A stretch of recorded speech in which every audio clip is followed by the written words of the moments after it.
Her office is responsible for an average of 2.5 trillion bank transactions a year. That actually breaks down to almost 7 billion transactions a day. I am delighted to be joined today by the California State Treasurer, Fiona Ma. That's just unfathomable, just in terms of one piece of what your office does.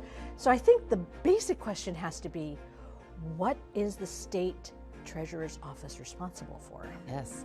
So actually, post-COVID now, we've taken about $3.7 trillion. I know, that number has been going up. So I'm the banker. All the money comes into my office. I also invest the state's short-term portfolio, as well as the short-term investments for about 2,300 local government units. And I also sell all the bonds for the state of California, the UC and the CSU system. So that's like the banking side. Then over the years, I don't know if you remember Speaker Jess Unruh, when he became treasurer, he said, oh my God, we're sitting on so much money, we should be doing more. So now I fund and finance affordable housing, public transportation, schools, green energy, garbage and recycling, advanced manufacturing. I oversee 4 savings programs, and that's just within the Treasurer's Office.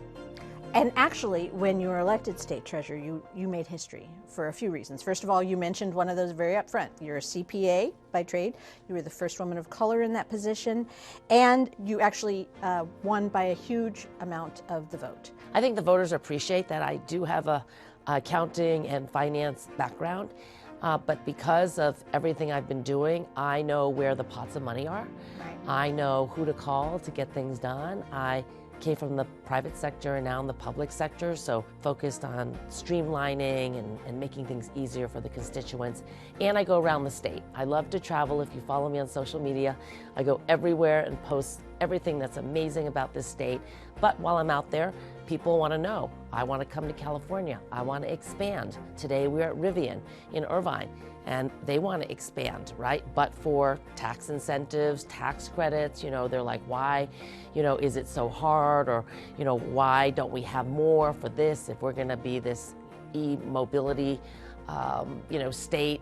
And so those are some of the questions that I have to answer, and then I have to relay back to the governor, to the people that work for me in terms of trying to find buckets of money, trying to incentivize people, companies to stay here in California and grow here. It is what, the 4th largest economy, or are we 5th or 4th? 5th or 4th, where we're teetering. I mean, in the world. I mean, world. It's literally a country unto itself. Exactly. And so all of those issues have to be addressed. How do we remain, first of all, how is that determined? How is that designation of 5th and or 4th economy determined? It's usually the gross domestic product, so how much money the country takes in. So Germany still takes in a little bit more than we do, but we are definitely catching up.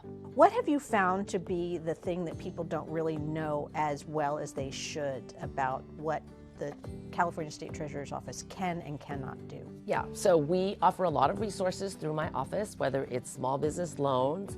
We rolled out a lot of grants during the pandemic. We issue bonds.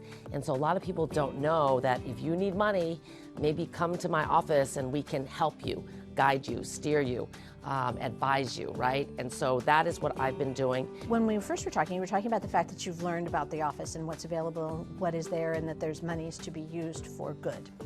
And I know that you personally have initiated some programs, especially focused on the youth of California, to help them grow in a more robust, prosperous way. What are some of the things that you put into place that you are very proud of? Yeah, so we oversee 4 savings programs. So the budget starts with the governor, and then the legislature has a role in tweaking the budget. And once it's set, they will give me money to administer the program. So every newborn right now can get anywhere from $100 to $150 in their child savings account, again, to grow for their college education.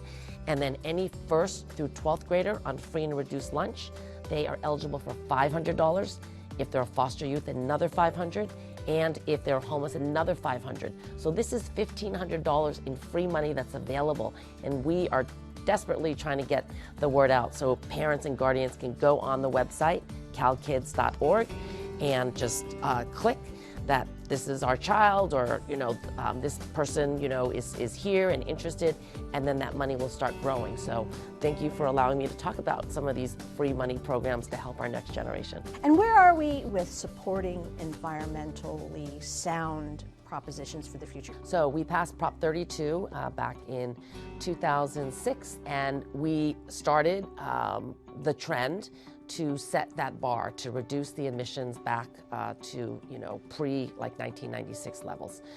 We have continued through Governor Jerry Brown and now Governor Gavin Newsom to increase those standards, those mandates. We are now the capital of the electric vehicle world, right? His last mandate was all passenger vehicles sold have to be electric vehicles by 2035.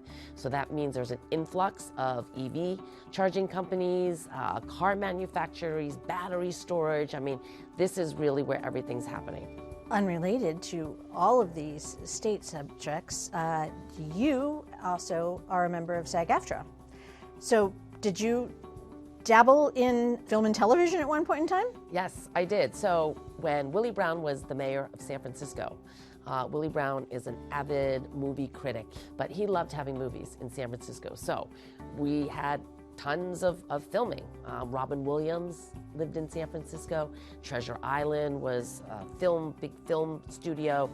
Nash Bridges was filming in San Francisco. Sure. And so I had a lot of extra, I call them Taft-Hartley extra work. Mm-hmm. And so I managed to do 3 Taft-Hartley projects, and that's how I got my SAG card.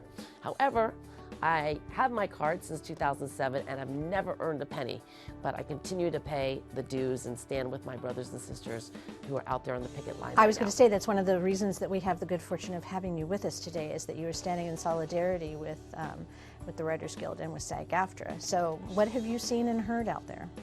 Well, things have changed, right? Post-COVID, a lot of streaming companies have come online, a lot of content's building, and AI. For example, I did not know that the studios would like to use someone's likeness in whatever format they want without paying them any residuals.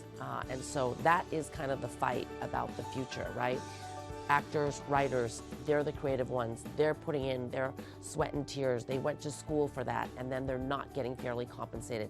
Yet the studios are making a lot of money, all of them. And so this is what the fight is right now. Well, and of course the entertainment industry at large is a critical industry here in Southern California. Absolutely. The entertainment capital, but it's also a good tax resource and also a good draw for tourism and all sorts of things. So I imagine that there is a governmental tie over and above the individuals that are in the strike. So you, as you mentioned, began this life of service a while back. What is your belief that government offers to the populace at large, but that also allows you to say, I'm giving my time and energy and passions towards this pursuit? Yeah, I think government does provide the safety net. I think that's first and foremost. And a lot of people always say, well, why doesn't government act more like business? And I said, well, when business is doing great, everyone has a job, that's great. But when the economy goes down, people get laid off, all of a sudden, they don't have a job, they don't have health care, they don't have retirement, and then who's going to assist them? That's government. So government and business are not alike, but we work hand in hand, and it's important that both are doing their job. All right, so if someone wants to find out about the Treasurer's Office and find out what you're doing and find out how they can access some of these programs that you have so generously shared with us today, what's the best way for people to find out? Yep, my website is www.treasurer.ca.gov. Everything is on my website. Well, it's been a pleasure chatting with you. This has been really, really wonderful. Thank you, and come back. Thank you. Thank you, Maria.